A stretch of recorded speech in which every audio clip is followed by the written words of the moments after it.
everybody, and welcome to Above the Law, the post-RuneFest edition. We're calling this Bringing Back Zamorak, for those of you who are looking for the title. This is the RuneScape Story Podcast, so I'm Mod Osborne, senior narrative designer, and this week we're going to be talking about Zamorak, if you haven't guessed. So this topic has received more questions than I've ever seen before. It's ridiculous. So many on Twitter, so many on the forums. So Zamorak obviously gets generating conversation, really. To talk about it, we've got Mod Stu. Hello. Hello again. Hello. So he's the developer of Death of Chivalry, which did feature Zamorak, and also Sarah Doman, who creeps into this podcast. We've got Mod Raven. Greetings. A love child of Zamorak. This is my introduction for you. I decided that's how I'm going to introduce for this one. It's a different one every time. Yes. You'll be a different love child next week. Okay. So you wrote the Zamorak Emissary book, is that right? Yep. And you're also on the Battle of Lumbridge. Yes. So there is a reason why we've got Mod Raven in again. Okay, so as I said, there were so many questions about Zamorak that it felt like the majority of the questions should be from you, the players. So first off, I'm going to ask some of the questions that kind of grouped together. There was lots of questions about this, but later on in the roulette, we're going to have more than the usual on Zamorak. So guys, what's your opinion of Zamorak? Zamorak is badass. He's badass. If I was to give a single word for him, he's the strongest, most powerful of the Measurat, and he was Xeros' general, and the Measurat themselves are very interesting sort of characters in that they're scheming and they're trying to gain power for themselves, and those are very interesting characters to look at. And then this particular one who wanted to rise above the others had this ambition, saw Xeros ruling over all, and I want that. You've got to admire that kind of ambition. Yeah, absolutely. I mean, have you got anything to add? I would say that my opinion of Zamorak is he's massively misunderstood. Oh, nice. Because, I mean, everyone paints him as Zamorak. He is evil. He has the twirly moustache of sinister nature. Nobody understands him but him and his woman. Exactly, him and his woman. Yeah, I understand what you mean. That kind of feeling of... I know we've never said that he's evil. We've always tried to say, but he's got a kind of deeper side to him. But we've never really given reason for thinking of why he's got a deeper side, and I'd like to bring that more in. His philosophy is, on the surface, it seems more evil because it's causing destruction, chaos, and damage.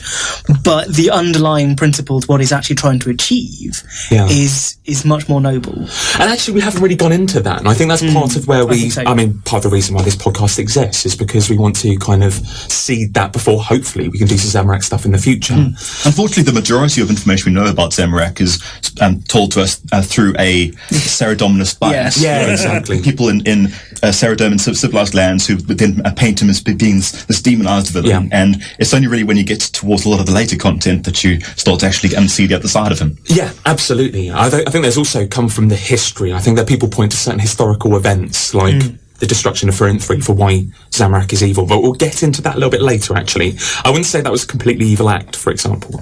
Okay, so moving on. Why was Zamorak chosen for the first world event? So, Battle Lumbridge, that's you, Mod Raven. Should we pick on you? I think predominantly, I mean, both him and Sarah Doman were chosen because I think they're the most... If you think about the gods of RuneScape, the first gods that people recognise and know about are Zamorak and they're the Sarah quintessential Doman. RuneScape gods, aren't they? Black and white, good and evil.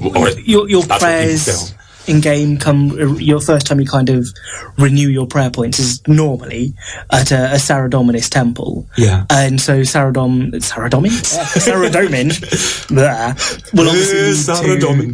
will obviously lead to discussion of Zamorak. Yeah. It's kind of the ending before. So I think just those two being so iconic is why we went, let them blah blah. Who else could do it? And indeed, who else could? No, you're absolutely right. And I do remember that when Mod Mark was determining what the first world event was, because it was very much his baby from a design point of view, him and Moltaire, was that when a new player or somebody's returning to RuneScape comes in and they see this, they immediately know, wait a minute, I know these guys. Yeah, exactly. So it's that kind of very communicable first gods. Also, they're the most prepared to come back as soon as the edicts fell.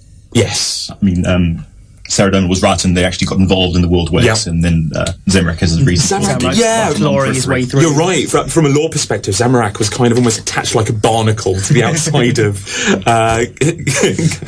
for anybody who can't see that, which is all of you, Mod Raven's just done an impression of a barnacle. It was a really good impression. It was Oscar-worthy. It was B- at best. Sorry. Oh, I feel like I've defeated you now. So he was attached like a whelp. We'll change it to whelp for no reason. To kind of the bottom of Demonheim. He was waiting to come back. He's just positioning himself because Gillenor was important to him. Yes. So why don't we give Zamorak a quest like Death of Chivalry? Eek. Go on, Stu, can you deal with this one? I'm going to actually throw this one right back at you. Why did we give a quest to Saradomin in the middle of a world event? Yeah, that's a very good question. So, right, the reason we did Saradomin, well, it didn't start as Saradomin, of course. It started as we wanted a Sorrowing quest. We had an Ariane quest, we had an Ozan quest. It felt like we needed to get that other signature hero in there. So it started off like that. And then it kind of Sorrowing got swept up in the 6th Age thing. And we decided we really wanted to put Saradomin in there because of Sorrowing's, obviously, his religious influence. Yeah, that's who he supports. Saradomin is back. So why not have him in the quest? There was also an intention at some point to have a Zamorak quest.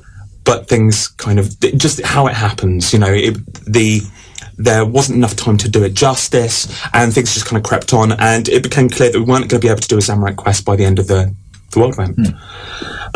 So my opinion, and what Mark's opinion, is that we shouldn't necessarily have a quest for every god that features in a world event. That sets a precedent that's going to be hard for us to keep up, and it'll be nice to do quests that aren't related to gods, at all points.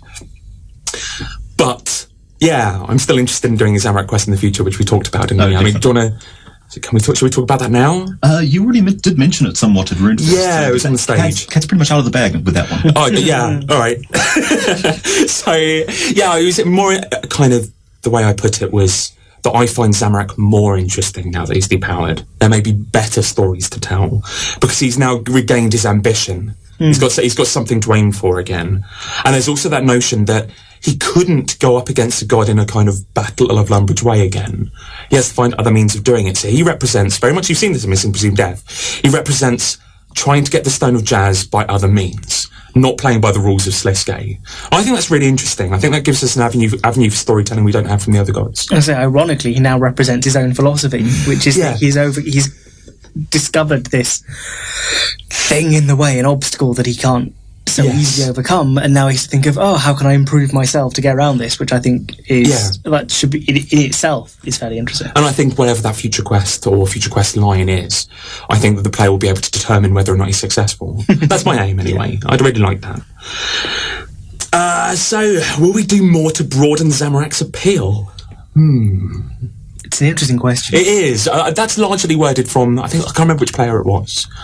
But, so I would agree. I changed the question a little bit, which is to reveal more about what makes Zamorak interesting, rather than broaden his appeal. Yeah, I think as we discussed earlier, one of the things with Zamorak is we haven't delved a lot into kind of his philosophy, and I think he's always been an antagonist, hasn't he? Yeah. For pieces of content. We really haven't given him I think it would be very interesting to see Zamorak being someone the player can have as an ally, can work with, if only for a bit, before he inevitably tries to stab them in the back. Or the player might have the opportunity not to. Or the player could stab Zamorak in the back. It's a similar way to Death of Chivalry. I see that structure working very well. Yeah, ideally, as we did with Saradomin, we put the character in the forefront, and you get to see his flaws, and you get to see the good things about him, and he gets to speak for himself rather than only being able to see him through his followers. Absolutely. It'd be interesting to convert into a kind of effectively a signature hero form. Would be really interesting. Yeah, that is interesting. Delve into it a lot more. Certainly in terms of what motivates and what the goals that Zamorak has, I think that's something that I'm quite happy to reveal a bit more here. The kind of directions we want to go. Yeah. I mean, obviously from the God Emissary book, we've talked about like strength from chaos being more about kind of creating through chaos. That you can stagnate if you're peaceful, you can stagnate if you're controlled, but if the individuals are free, then there's so much more invention. There's so much more progression from that. And I think that one of the things that we are looking for in terms of an endpoint for Zamorak is that it's all about the power of the individual. I think I see that more from Zamorak, where kind of the Armadillo is all about the kind of, we can be safe as, together. It's all about being together and all this. It's very much about the individual, but not in a kind of Bandosian sense of there must be only one, not a Highlander sense. More in a kind of, we can all be strong individuals. But he's one of the few gods where his philosophy ultimately favours the follower more than it favours the god. I mean, you've got a lot of like Saradomin's very much do what I say, everything will be fine, which puts him above people and automatically keeps people, everyone else, held down a particular level. Yes. Other gods follow similar patterns, whereas, Zamorak is going, through these obstacles, you'll get stronger and better until eventually he'll go, you are now better than me, which is ultimately what the end thing will be. I mean, Bandos is a similar format, but Bandos expects you to, stab him in the face, whereas Zamorak would go, I will try and be better than you. A perfect impression. So does that mean we've changed Zamorak's philosophies, do you think? I think from the Second Age and Third Age and Fifth Age? I'm not so sure we've changed it so much as we've expanded on. I mean, a lot of his philosophy, a lot of the things we had from previously was because he was a Majorat that became a god, so it was still kind of new to that. Now he's been a god for a while. I think it's more kind of working out what he's doing and fleshing it out. Yeah. I mean, you had to write, Monster, you had to write a lot of content in the Black Knight's Fortress that had these kind of foundations of the old Zamorak, which has kind of God of Destruction. I'm wondering even if God of Destruction is right. It almost feels like it's kind of there's more to it than just destruction. It's destruction that leads to creativity, invention, ideas. Yeah, exactly. And you wrote up some stuff, didn't you, for the Black Knights for that?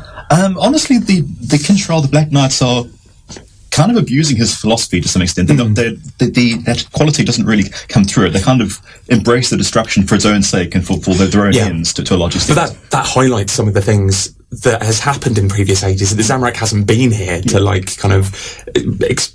give out his true philosophy, really. Yeah, absolutely. So to rely on these followers who've bastardized it and hybridized it. Yeah, and he had to say that the villain of Death of Chivalry was completely wrong, and that he didn't want to have anything to do that. He wasn't supporting her actions in Missing Presumed Death. So the followers will do very different things from what the gods have in mind. Now they're back, hopefully they can try to rein them in and help them understand their philosophy a little bit. Absolutely. So we can say he's not evil, but there are so many examples of evil acts. So we've got Thurent 3, his betrayal of Saros. How do we explain those if he's not evil? Well, he may have altruistic motives. We don't really know. Yeah. We knew that after 4,000 years of fighting, he got hold of the Stone of Jas, and for some reason, he blew the wilderness up. We're not exactly sure why. It was an act of desperation, I believe. mean, that one, he was in a war. Yeah. And he was everyone was against him. It's either do something massive or effectively be destroyed. So do something massive. And as we know from his philosophy, he expects people to build up from that anyway to rebuild something from the massive continent-wide destruction. Which it will be difficult for them to come back from. Possible. He was very much losing. Yeah. I imagine the trigger was that everybody had surrounded him. I'm imagining that moment that is this last act. Yeah. He had the Stone of Jas with him. I'm interested to know whether or not he would know that the destruction would have been so wide, so big. I imagine that he wanted to get out of a tight spot. I'm not sure if he understood quite how big that would be. Did he even know if he would survive it, is the question? Because I imagine it's very much kind of nuke, effectively. Yeah. I mean, that's an interesting story that we could go into. We haven't determined that yet.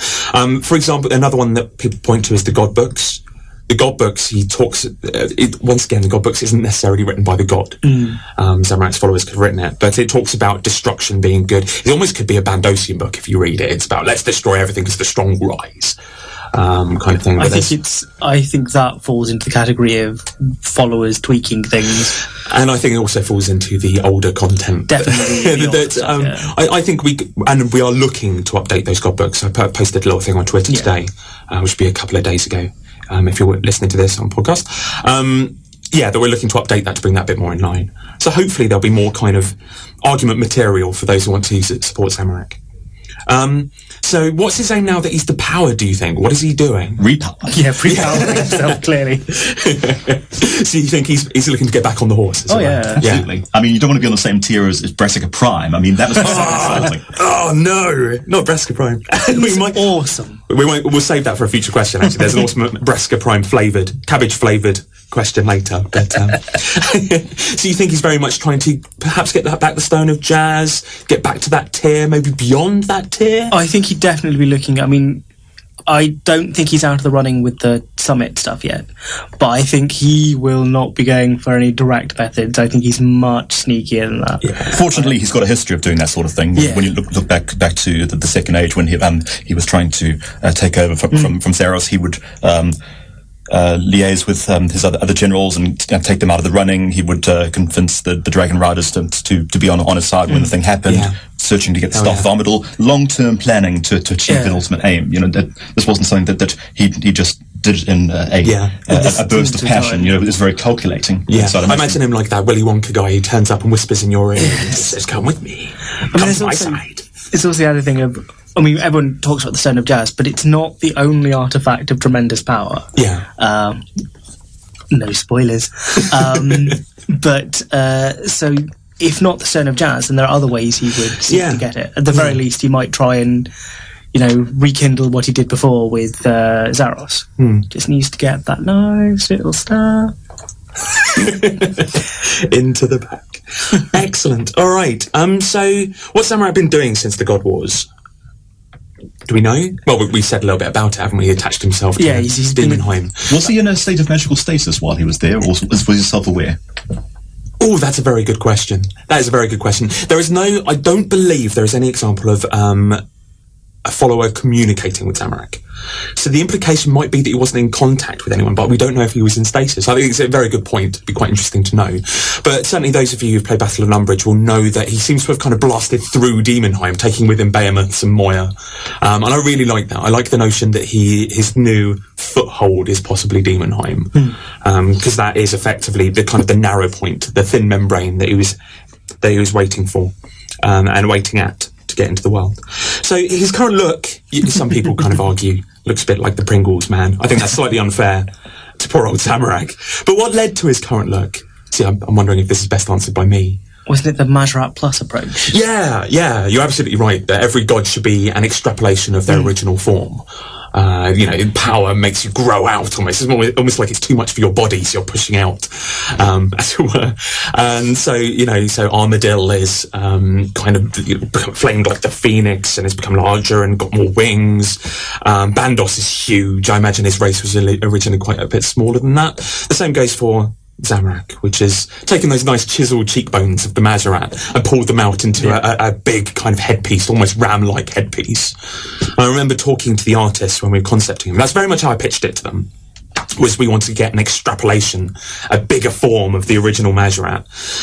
And he really wanted to go a sexy route, which I really like. I think that's great. He wanted to make sure that Zamorak was kind of like Tim Curry in Legend. Yeah. That kind of sexiness, the chest out, and you can imagine him swanning about a palace. That explains the plunging neckline. Yeah, the plunging neck. Absolutely. We stopped short of the nipples, which is good.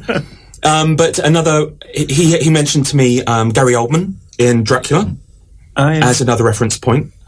It was bringing a lot of the sexy in, but also pulling out those cheekbones into something that made him more kind of imposing, give him a bigger footprint. He's wide, he's more imposing, and to give him some elements of two of the factions that are very much tied to Zamorak, which is the vampires. That's where the wings come from, quite vampiric, and the chest out, which is quite vampiric, but also the demons, which is the demon horns.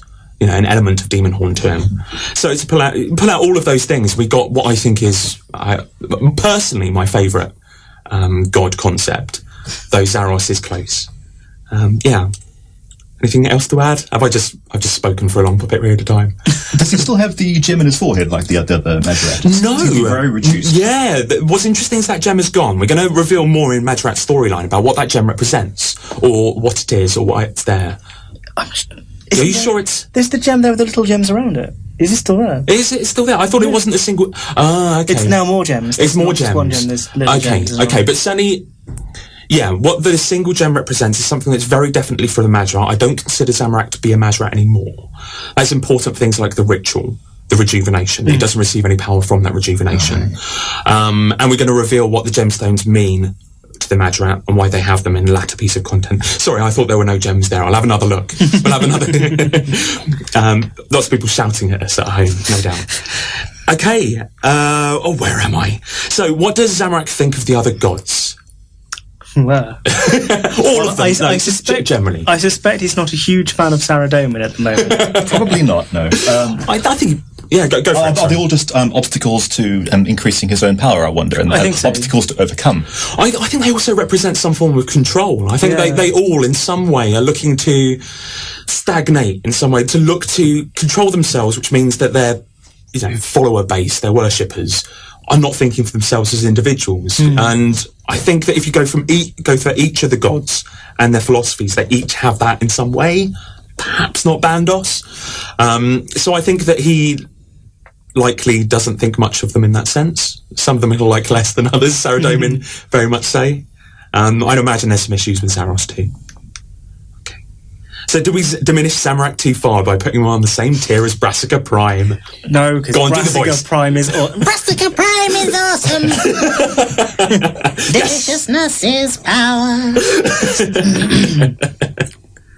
I get hairs on the back of the neck every time I do it. It's just beautiful. I imagine that tier 3 isn't all exactly the same power level anyway. I imagine it's a sliding scale. There's a sliding scale, and I imagine there's a fair difference between depowered Zamorak and... Which is why I think Brassica Prime, for example, could stay in the world when the edicts were there. Yeah. So he would be towards the lower end of that.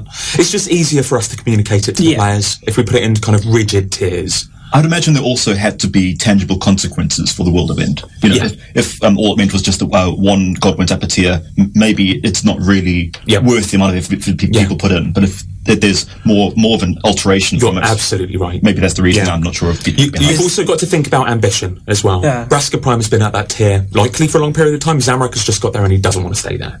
So for those of you who feels he should be higher, then you might get that opportunity. It's a good motivating factor as well. It really is. When you drop another tier and you go, oh, who am I tiered with? I'm tiered with a cabbage and a monkey. I'm on the short bus here. I just want that moment where I can imagine it as a cutscene where Zamorak is just kind of fuming in his office and then looks out the window and there's Brassica Prime. He's just kind of getting more and more angry. Damn it, slams the desk and decides, I'm going to get that stone. So why didn't Zamorak die in the Battle of Lumbridge? That's a really good question. I think because we had more to tell about this, right? He's more interesting. It was more interesting, I think, to diminish, because they're two very powerful gods and they're very iconic to the game. And killing them in the first world event would certainly have an impact. I don't think it would have necessarily the best use of the characters. I remember one of the reasons why we didn't do it in the first one was that both the player base and us are getting used to what a world event means. Yes, that's right. And that feeling of, okay, I've only just understood now that I get rewarded regardless of which faction I pick, and that sort of thing. And by the end, I have no chance of representing Zamorak anymore. He's dead. That sort of thing. It does now mean that you've had a dry run. We now know what's going to happen in World Event 2. So it's just preparing you a bit more. Okay. All right. Sorry, I've spent too long on the mod question. So let's go for the quickfire question roulette. So there's more of these. So if you have any questions for the next podcast, I'll reveal what that podcast is in a moment, then please go to Future Updates forum, on the RuneScape forums. There is a thread there, so please put down questions there, or go on Twitter. JagX Osborne is my name, so send some questions, that'd be grand. Okay, so quickly through the roulette. How does Zamorak's Strength Through Chaos mantra fit with Sliske's ultimatum? That's from Glenn Miller. Perfectly. Assuming we mean Sliske's ultimatum in Mystic Presumed Death. Yes, that's it, the Battle Royale. Yeah, he does there actually explicitly refer to it as a survival of the fittest, which from Zamorak's point of view is exactly what he's about. Yeah, I mean, that's certainly very Bandosian, but there's a certain elements of Zamorak to it. I think that possibly the way that Sliske's done it is slightly more ordered than Zamorak would go for. I think the notion of killing the most gods might be the bit that irks him the most, because I think Zamorak defeating could be so much more fun, because you could then depower or humiliate the gods. I think Zamorak would have more fun with that, but I think ultimately he'd be on board with the idea of gods scrabbling to get the Stone of Jazz. Yes, absolutely. Will we be able to return Zamorak to his former glory? That's from Chaos Lupus. We all turn to look at you. See, I'd imagine that's certainly the plan for him to try. That's it. I mean, we just don't know what stories we're going to tell, but he's going to be trying, and if he's trying, then I would like the player to have some input on that, whether or not they'll certainly be able to help him in that way or to hinder him. So going by those two statements, I think that ideally, we would be able to get him to his former glory, perhaps even beyond. I mean, that'd be ideal, but you just don't know, do you? What stories and what directions you, the players, will take us in. Will Zamorak take revenge on Saradomin? Joey Joel Vanderloo, that's from. I wonder if he may even appreciate that Saradomin bringing about this fall will only inspire him to even more greatness and power. I think he might by his philosophy, I appreciate that, but I reckon he's going to go, it's on now. It's not like with Zaros, we always said we don't think he's going to be up for revenge against Zamorak because he has a very kind of alien philosophy. He's got a very strange way of thinking, and he's got greater motives. I do wonder if Zamorak is a bit more. I think Zamorak's slightly reactive and impatient. And I think that given the chance, Zamorak will, do what he can to lay the smack down on Sarah. To be fair, revenge is delicious. It is delicious. Such a wonderful story. And deliciousness is power. Okay, did Zamorak know about the Dragonkin before missing presumed death? That's Mario Ossis. That's a fantastic question. I'm not sure. I believe he did have the Stone of Jest for a while in the 16th Age, before he was banished. There are a number of things you can point to, isn't there? Yeah, so it's whether or not owning the Stone of Jazz or being exposed to the Stone of Jazz gives you any sense of knowledge or connection to the Dragonkin. So that's a question, because we know that Sliske used the Dragonkin's connection to the Stone of Jazz to find the Stone of Jazz, for example. So there is obviously some connection to it. Well, don't forget he also was scrabbling around Demonheim. This is what I was going to say, Central, So there's a lot of Dragonkin iconography and statues and things around there. You wonder whether or not he would be curious enough, and I imagine a god would be. If they're around this sort of area, they would look into it. My feeling is he probably would, but that's largely just speculation. It's not actually something we've got written down. So what happened to Iban? The Quest Journal suggests his soul went to Zamorak. That's from Balistan. That's another really good question. Drilled so far down there. So, do you want me to have that one? I did a wee bit of research into developer notes on it. So, I've forgotten the well's name now. This is really annoying. Well of the Damned. Well of the Damned. That's it. So, Well of the Damned. What it was corrupted to. So Iban's kind of the voodoo. The doll was thrown in, and the feeling was that he was utterly destroyed, and that was just thrown in. That was the notion was that went to Zamorak, that doll. So the question, I can't remember what it says. There is an implication that maybe the soul, the spirit, some part of Iban went back to Zamorak. So the implication there is that the well led directly to the bottom of Demonheim, for example. My feeling is that Iban is completely destroyed. We have no plan to use Iban in future Zamorak content, and we are talking about Zamorak content that might feature a number of his followers. So we are actually looking into a content that would have an entourage, as it were, and Iban is not one of those. Ideally, I would really like the players to determine who they'd like in that in some way. We're talking about that too. So that gives an indication of a story we'd like to tell, but unfortunately, I really wish we could tell you more. I've got to pin down Mod Mark and get him to confirm it, I think. So hopefully that tells you more, Balistan. Okay, would Zamorak still benefit from a Majrat sacrifice? Godless and We've already answered this, haven't we? Yeah, kind of have. Yeah, because he's no longer Majrat. I think it's you can't have your cake and eat it. He can't. When Zamorak dies, he doesn't get used up by the Majrat. He doesn't. His energy doesn't go to the Majrat. He doesn't go to the underworld like all other gods. So when Guthix died, he didn't go to the underworld. He was exploded into energy. So basically, what I'm trying to say is that when you become a god, you give up the rules that apply to your race. It seems you become a god. And that same thing goes for the rejuvenation. I think that Zamorak wouldn't benefit, nor would he contribute to a rejuvenation. I think we can safely say that now. Yeah. Also, as far as I know, the ritual of rejuvenation, it's there to restore diminished power, so that they lose power gradually over those 500 years, and let's get them back to around the same tier again. Yeah. So they are powering up because their number is thinning, because that kind of obviously concentration becomes more concentrated. Yeah. So it wouldn't benefit Zamorak because he hasn't lost power over time in order that he needs to regain. Yes, that's true. He certainly has retained it, and in some sense has gained energy. Fantastic. Okay, so who will Zamorak be rooting for in World Event 2? That's a great question from Sky Aviancy. I say neither of them. I don't know, I do wonder if he'd support Bandos more than Armadil. Just a little bit. I'd like to think he would support Armadil just to be contrary, but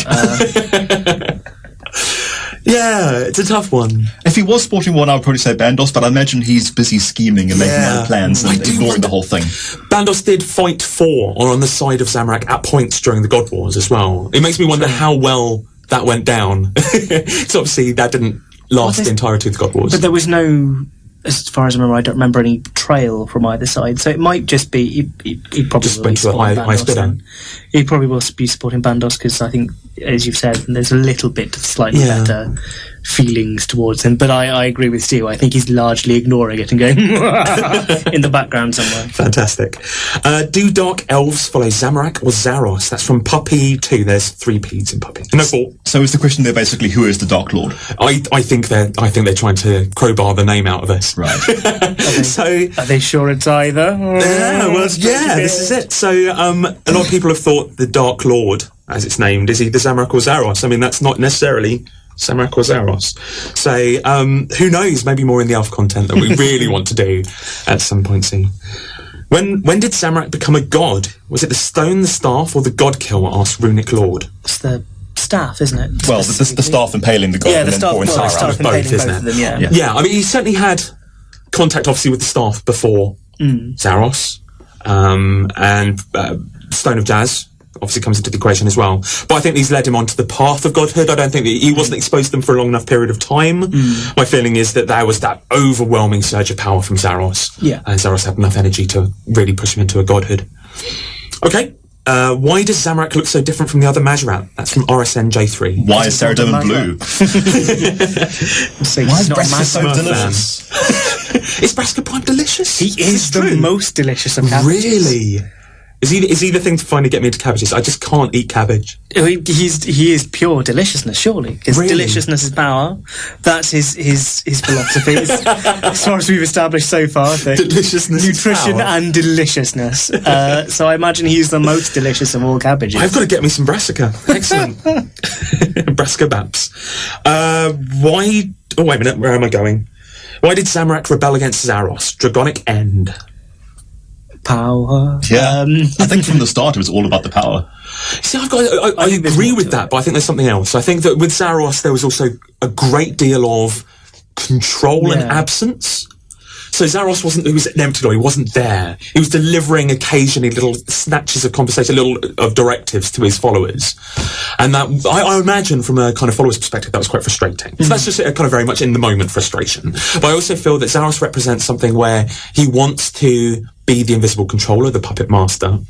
And Zamorak isn't of that same opinion. He wants the individual to prosper. Yeah. He wanted himself to prosper. Maybe there were some kind of limits, checks and balances on Zamorak's power that Zaros was putting in there. I'm wondering if that led to something. I'd love to do more on that, you know. Love to tell some more stories in there, but unfortunately that's in the past. Do you reckon Zamorak is the sort that likes to micromanage then?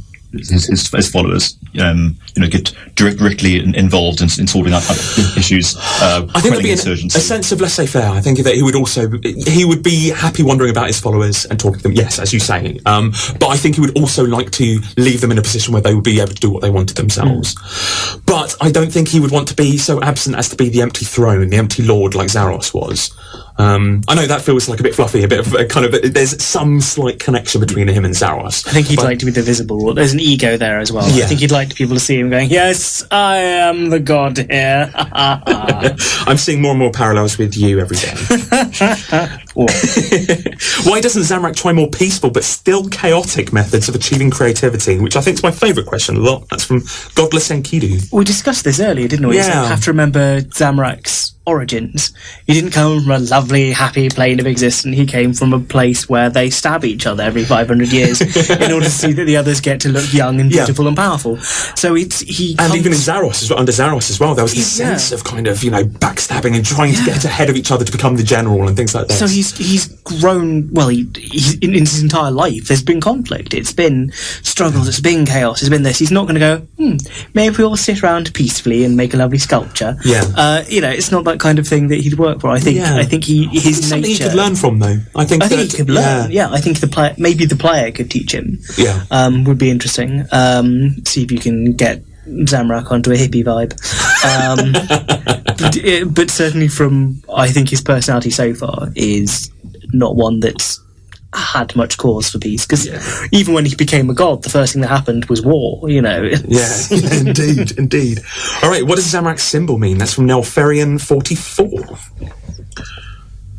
Well, so originally the intention was that these would be Zamorak horns. So the feeling I think there was that maybe Zamorak would have horns. If you look at the original God letters concept art, he had horns. It's also the feeling that he was quite demonic, perhaps. I think this is before it was even considered that he was Majrat, perhaps. Right. So my feeling is that I don't know if that necessarily represents him particularly well, because obviously he wasn't the first to have the demons. Zaros was. And I feel that this symbol came before he became a god. So my feeling is maybe I like the idea of his wings, the wings become that symbol, and that I quite like. But if we're going for the true canonical old legacy version, it's the demon horns. Okay, has Zamorak ever done anything non-evil? That's from, I always get this wrong. It's a silent F. So it's SWE1. Evil is such a subjective concept.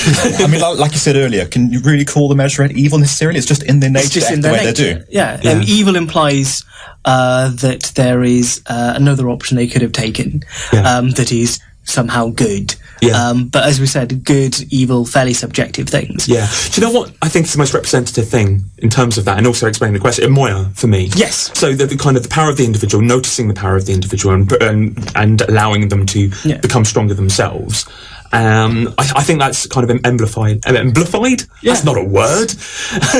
Moya's emblematic of that. If he was evil, then he would have either destroyed her or continued to have her cycle of abuse going on, or he would have encouraged her to take revenge and go off and kill a load of Majorap. Instead, he went and said, actually, no, don't listen to them, you're awesome. Yeah. And, took her away and made sure that she felt like she was awesome, so she grew into a much more interesting character. Hells yes. And the last question is from Zoli Ben, possibly the most most tweeting of Zamorak followers. Is Nomad on Zamorak's side? It's a good question. So, right, Nomad is very strong-willed and strong opinioned, It's going to be very difficult for him to follow a god, I guess, a single god. My feeling is that he would potentially ally Zamorak.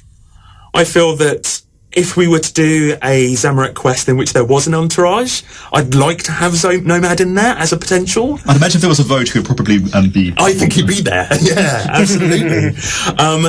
But there is the sense in the quest that he does report into somebody when the elite agents do turn up. Yeah, I don't want to definitely say that Zamorak, but I would possibly say that is my opinion of who it is. That's a really roundabout way of saying that, I think it is. Okay, that's it. That's the end of the questions. Zamorak, thank you very much for coming into the podcast, you guys.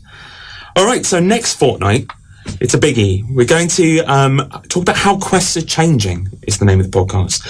So we want to give you an insight into what 2014 means for quests. That's not only an idea of the quests that we're going to be telling in 2014, but also slight changes perhaps in our policy on quests. Policy on things like voice acting.